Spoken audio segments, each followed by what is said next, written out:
और भाई लोग क्या हाल चाल। तो भाई लोग बात है 32 साल पहले की, जब इस खरगोश जैसे भोले और मासूम शक्ल के प्राणी की एक मूवी आई थी। अबे क्या बोल रहा है? पिलियन बोल। Yeah, this one. Directed by Mahesh Bhatt, produced by Mukesh Bhatt, cinematography by Praveen Bhatt, starring Alia Bhatt, screenplay and dialogue Robin Bhatt, Bhatt। मानो पूरा खानदान ही आ गया हो एक हॉरर थ्रिलर क्राइम और रोमांटिक मूवी बनाने के लिए, लेकिन बनाई क्या, एक कॉमेडी मूवी। तुम्हें कैसे पता चला? तुम्हें कैसे पता चला? भाई लोग 2009 में वेब सीरीज आई थी Twilight, and this one is just like Indian toilet.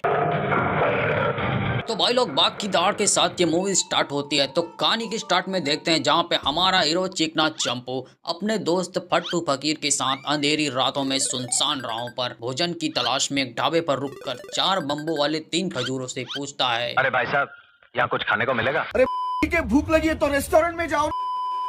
हाँ, ये खा लो मेरा। खाओगे? भात खाओगे मेरा या लड़ा पाव खाओगे? क्यों? पूर्णमासी की रात को इस इलाके में कोई खाना नहीं खाता? हाँ, कोई नहीं खाता। वाह वाह वाह, क्या बात है। पूर्णमासी की रात को खाना नहीं मिलता, कोई चूल्हा नहीं जलाता। ये तो लेटेस्ट न्यूज़ है। हमारे जीवन बीमा वाले भीमा का कहना है, वही का भूत निकलेगा आज, जो आज की रात से काट के ले गया, समझ ले गया। लेकिन हमारा चिकना चंपू भीमा की बात को नहीं मानता। मैंने आज तक इंसान का भूत नहीं देखा, तो शेर की भूत की बात कर रहा है। देखो, जब शेर मरता है या तो उसका जूता बनता है या जैकेट। भाई आपका नॉलेज तो कमाल का है भाई का। और अपने दोस्त फट्टू फकीर को लेके जंगल की गुफा में पहुंच जाता है, जहाँ पे अपने फट्टू फकीर को खंडहर की दीवारों में डायनासोर के जमानों में ब्रेल लिपि से लिखी गई एक कहानी मिलती है। क्या देख रहा है तू? कुछ देख, होगा कुछ पुराने जमाने का। ओए, जिसके अनुसार करोड़ों साल पहले मोमोज की लत से ग्रस्त बल्लू नामक बाघ चौपाटी में जाकर उधारी में मोमोज खाता था। इससे परेशान होकर मोमोज वाले लकड़बग्घे ने बल्लू को श्राप दिया कि कल पूर्णमासी के दिन पेशाब की आखिरी बूंद टपकते ही बल्लू बाघ भी टपक जाएगा और उसकी आत्मा हमेशा के लिए जंगल में भटकती रहेगी, जब तक कि कोई पूर्णमासी के दिन उसका शिकार करने नहीं आ जाता। अपने बारे में ऐसी बकवास बातें सुनते ही बल्लू बाघ प्रकट हो जाता है और फट्टू फकीर का पिछवाड़ा फाड़ देता है। लेकिन एक सेकेंड,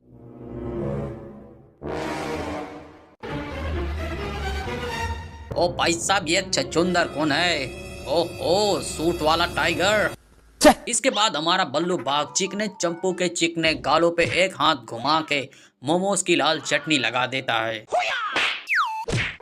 और मैं हर पूर्णमासी की रात को शिकार करने जाता हूँ, शिकार करने जाता हूँ।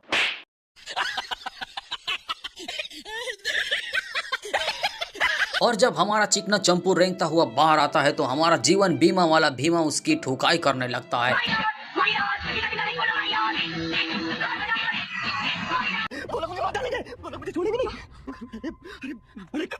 ताकि वो इच्छाधारी बाघ ना बन जाए।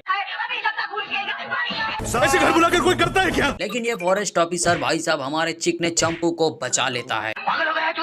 एक इंसान को जानवर की तरह मारता है। अब हमें दर्शन होते हैं घोंसले जैसे बालों वाली पूजा भट्ट, एक सीधा साधा बाप जिससे कुछ नहीं होता है। अच्छे तो तेरे पिताजी भी हैं, लेकिन उससे क्या होता है? माँ खराब हो जाएगा, मैं माँ अम्मा बहन पे आ जाऊंगा मैं इनकी। और खड़ूस माँ जिससे बहुत कुछ होता है, हाँ हाँ, सब जानती हूँ। जो एलोन मस्क से भी 10 गुना अमीर लौंडे से अपनी बेटी की शादी कराना चाहती है। लेकिन बेटी प्यार करती है एक सड़क छाप गवैये बेसुर बांगड़ू से, म्यूजिक डायरेक्टर बनने वाला है, बहुत साल से सुन रही हूँ। जो दुनिया का सबसे बड़ा गरीब है और बहुत बड़ा गवैया बनना चाहता है।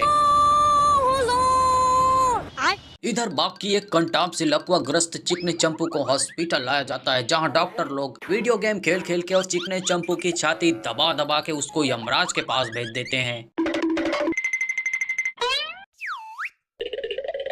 I'm sorry, Mr. इनामदार। वही घिसा पीटा डायलॉग, हम उसे बचा नहीं पाए। इसके बाद जब कांताबाई रूम में झाड़ू पोछा करने आती है तभी कोई नालायक बच्चा दीवार से लेजर लाइट फेंक के मारता है और हमारा चिकना चंपू बेड पर ही डिस्को डांस करने लगता है।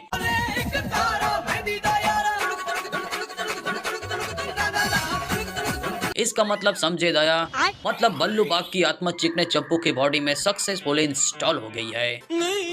लेकिन ये बात हमारे कांता बाई के समझ में नहीं आई और वो चिल्लाते हुए डॉक्टरों के झुंड के पास चली जाती है।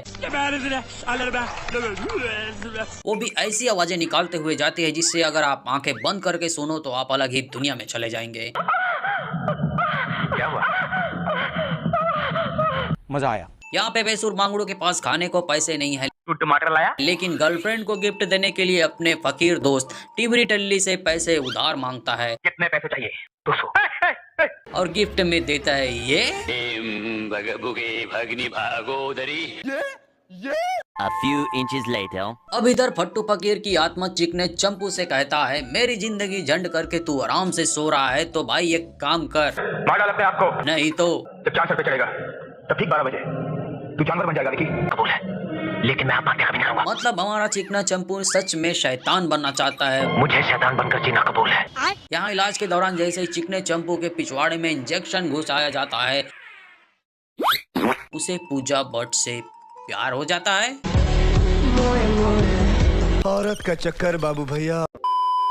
अगले ही दिन हमारा चिकना चंपू किसी बदबूदार फूल पर मंडराने वाले भौरे की तरह पूजा भट्ट के पीछे पीछे उसका हाथ मांगने उसके घर तक पहुंच जाता है। बताओ। लेकिन ये सिर्फ हाथ का करेगा क्या। और ये गिफ्ट में लेके जाता है हीरो का हार। वैसे ये वो मेंढक से तो बढ़िया ही है,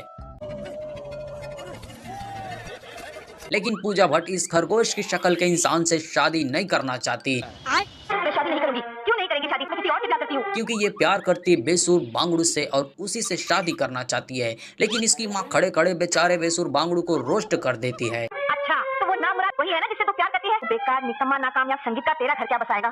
क्या इतना बुरा हूँ मैं माँ?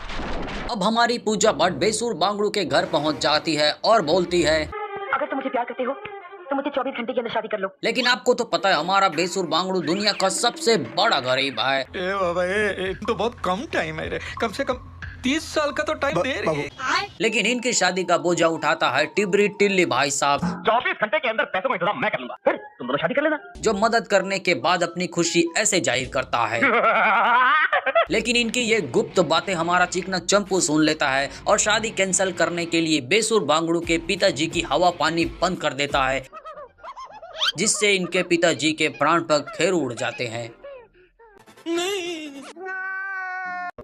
इधर जैसे ही हमारे बेसुर बांगड़ू को पता चलता है कि उनके बापू यमराज के किसी टापू पर पहुंच गए हैं हमारे पिताजी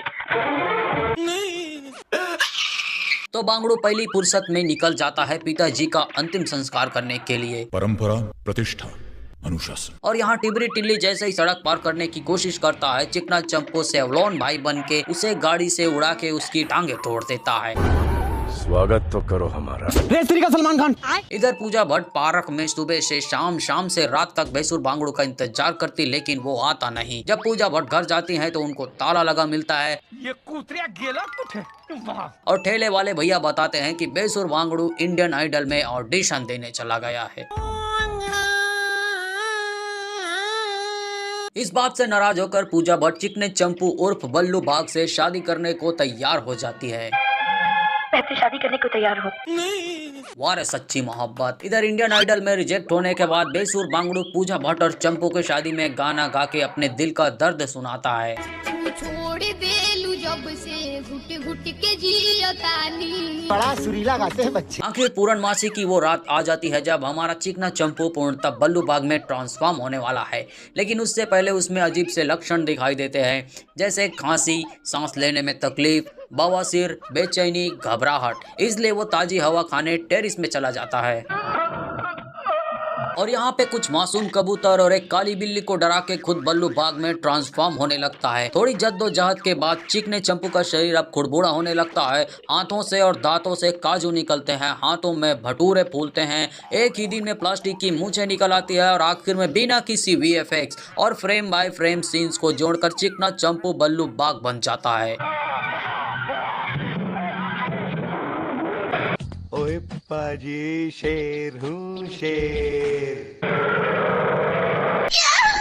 अब बल्लू बाग रात को 12 बजे स्विमिंग पूल में जल क्रीड़ा कर रही है कबला नारी का तबला बजा के जल क्रीड़ा कर रही है बेबी। खत्म कर देता है। इधर सुबह सुबह रामू काका जैसे ही सफाई करने आते हैं, लाश को देखते ही उल्टे पांव भाग जाते हैं। अबे साले। इधर चिकना चंपू सुबह सुबह नंगू पुंगू खून को देख के ऐसे खुश होता है मानो कोई बच्चा जिंदगी में पहली बार होली खेल के आया हो। होली कब है होली? संडे को मस्त नहा धो के आ। यहाँ पर हमारा चिकना चंपू क्लब में सिर्फ एक गाने से निगाहों निगाहों में एक और लड़की पटा लेता है। ये चिकना चंपू लड़कियों को ही क्यों शिकार बनाता है? ये तो जॉनी सिंस है। अब चिकना चंपू फिर से बल्लू बाग में ट्रांसफॉर्म होता है और गुर्राता है।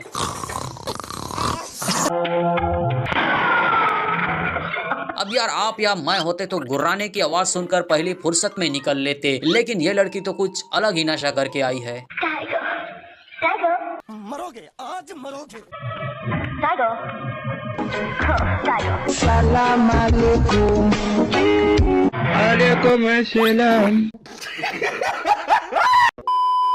इससे ज्यादा मंदबुद्धि लड़की मैंने तो भाई देखी नहीं है। पहले तो टाइगर टाइगर करती है और टाइगर को देखते ही इसकी हवा पानी खिसक जाती है। अब फॉरेस्ट ऑफिसर फिर से पूजा भट्ट के पास जाके बताने लगता है, पर पूजा भट्ट नहीं मानती और बोलती है कि क्या हुआ, मेरा पति बल्लू बाघ है तो आखिर नेशनल एनिमल ही, ये तो खुशी की बात है, चिंता करने की क्या जरूरत है। इधर हमारा बल्लू बाघ रात को नहा धो के फिर से शिकार करने को तैयार होता है, लेकिन पूजा भट्ट डुवेट गा गा कर उसे रोक लेती है।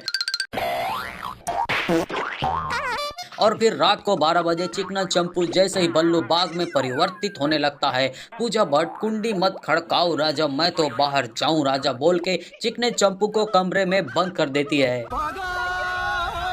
और की होल से ये सब झोल देखती है। हाथों में फूलते भटूरे और हाथों और दांतों से निकलते काजू और प्लास्टिक की बढ़ती दाढ़ी मूछे।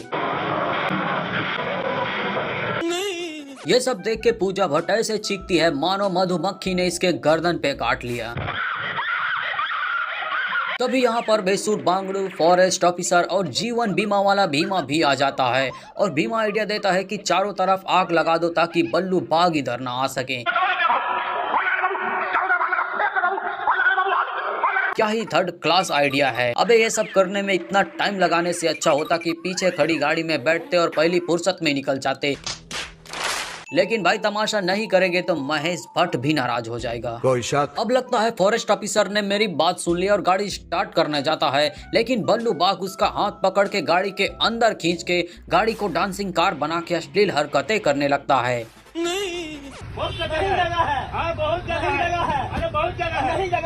भीमा भाई साहब आप सही बोल रहे थे, आप सबको आग के बीचों बीच रहना था। अब आए ना लाइन पे। देखा ना, बल्लू बाग भी आग से डर के भाग गया। इधर चिकना चंपू फिर से कहीं पर नंगू पुंगू उठता है और फ्लैशबैक में देखता है कि वो कैसे आग से डर के भाग गया था। इधर शक्तिमान के महागुरु बेसुर बांगड़ू को बताता है कि चिकना चंपू उर्फ बल्लू बाग को मारने के लिए दूर कहीं पहाड़ में एक गुफा मिलेगी। गुफा में एक देवी का मंदिर होगा और मंदिर की दीवार में एक खंजर मिलेगा जिससे बल्लू बाग की नाभि में घुसेड़ के उसे मारा जा सकता है। ओहो, रावण वाला सीक्रेट। अब बेसुर बांगड़ू और पूजा भट्ट जैसे ही मंदिर में जाते हैं, उन्हें दीवार में बहुत सारे खंजर दिखते हैं। अब क्या होगा?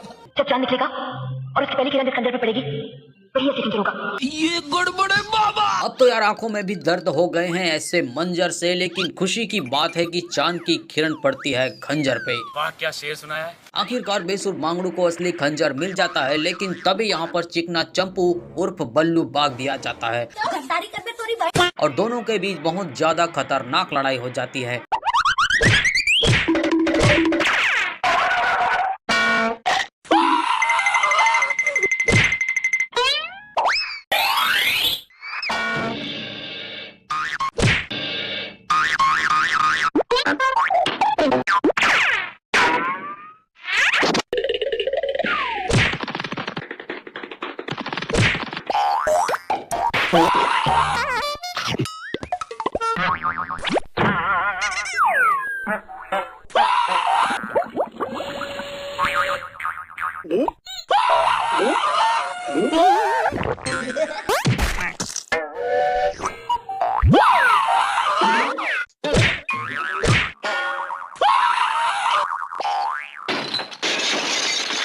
लेकिन आखिरी बार हमारा चिकना चंपू फिर से बल्लू बाग बनने लगता है, लेकिन हमारे बेसुर बांगड़ू को इसकी शक्ल पसंद नहीं आती और ये खंजर उस चिकने चंपू के नाभि में घुसेड़ देता है।